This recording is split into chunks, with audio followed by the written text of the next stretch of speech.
As good as the Fletchers were, the U.S. wanted better. So, on May 24th, 1943, a new class of destroyer was started. These were the 55 ships of the 2,200-ton Allen M. Sumner class, and the 12 ships of the Robert H. Smith destroyer mine layer subclass. The most obvious change from the Fletchers to the Sumners was the rearrangement of the main guns. By switching from 5 single mounts to 3 twin mounts, they carried one extra gun for almost the same weight. Topside, this meant the guns were lower, which increased stability. More importantly, it opened more deck space for light and medium anti-aircraft guns. In theory, at least, the rear turret could fire forward over the mast at a high angle. Below decks, the switching from 5 to 3 turrets was a huge boon. The loss of 2 giant holes in the frame increased structural strength. More importantly, it allowed fuel capacity to be increased, extending the ship's range. Another, less obvious change was the Sumner's adoption of twin rudders, which significantly improved their turning characteristics. Still wanting even better, in 1944, construction was switched to another new class. 98 ships of the 2,500-ton Gearing class were eventually built. These were repeats of the Sumners, except for being 14 feet longer, which allowed them to carry more fuel and light anti-aircraft guns. 55 of the 58 Sumner, all 12 of the Robert H. Smith, and 45 of the 98 Gearings entered service before the end of World War II. Main armament was 6 of the 5-inch 38 caliber dual-purpose guns in 3 twin turrets, 2 forward and 1 aft. Again, 10 centerline torpedoes were carried in 2 quintuple mounts, 1 on either end of the rear funnel. 2 depth charge rails were carried at the rear, and 3 depth charge launchers were mounted on either side. Propulsion was carried over from the Fletchers.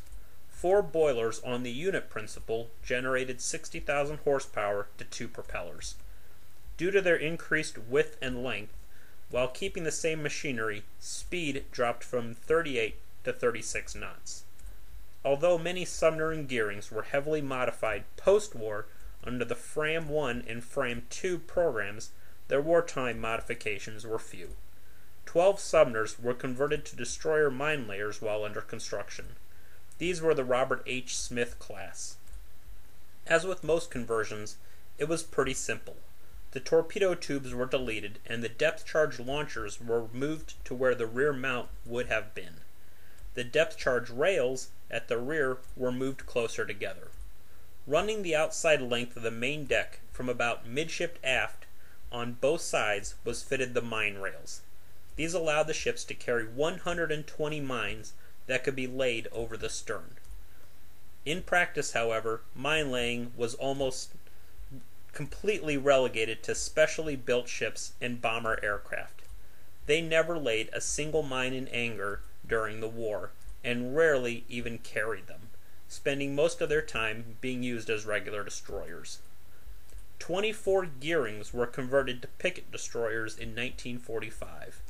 The first batch of 12 started conversion in January, and the second batch of 12 in May. This involved replacing the forward mount of torpedoes with a tripod mast that carried a more powerful 3D radar. Many ships, especially the Gearings, whether picket destroyers or not, replaced one or both of their torpedo mounts for more medium and light anti-aircraft guns. Probably the most notable of these classes was Laffey, named in honor of the Benson-class destroyer that had been sunk at the First Naval Battle of Guadalcanal. As the fighting for Okinawa raged on, she was placed on the extremely hazardous duty of picket ship between Okinawa and Japan. The purpose of this was to place these ships north of the island, where their radar could detect inbound kamikazes and warn the fleet of their approach. Of course, this made these ships kamikaze magnets. On April 15, 1945, Laffey was attacked by about 50 kamikazes. About 25 were to get past the fighters that patrolled overhead. Laffey herself shot down 9 more.